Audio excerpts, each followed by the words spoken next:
The missile knows where it is at all times. It knows this because it knows where it isn't. By subtracting where it is from where it isn't, or where it isn't from where it is, whichever is greater, it obtains a difference, or deviation. The guidance subsystem uses deviations to generate corrective commands to drive the missile from a position where it is to a position where it isn't, and arriving at a position where it wasn't, it now is. Consequently, the position where it is now the position that it wasn't, and it follows that the position that it was is now the position that it isn't. In the event that the position that it is in is not the position that it wasn't, the system has acquired a variation, the variation being the difference between where the missile is and where it wasn't. If variation is considered to be a significant factor, it too may be corrected by the GEA. However, the missile must also know where it was. The missile guidance computer scenario works as follows. Because a variation has modified some of the information the missile has obtained, it is not sure just where it is. However, it is sure where it isn't, within reason, and it knows where it was.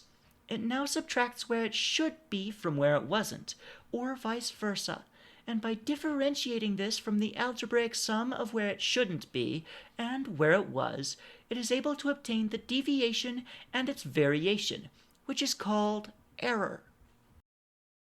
What you've just heard is a little practice script that I've put together to help with my own voice training along my trans journey.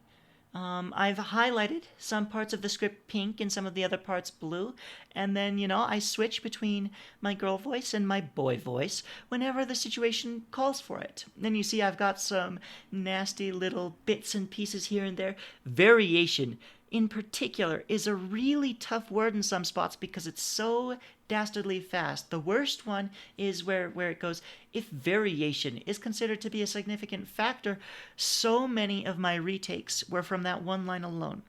And actually, that's a good point to bring up. The entire thing that I did was one continuous take. So this is completely possible to do.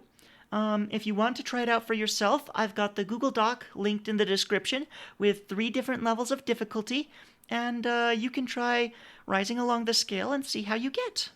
If there's demand, I'll add a 4th secret level of difficulty for the real, fanatics out there. I'm a fanatic, and I'm going to add one anyways. Anyway, goodbye!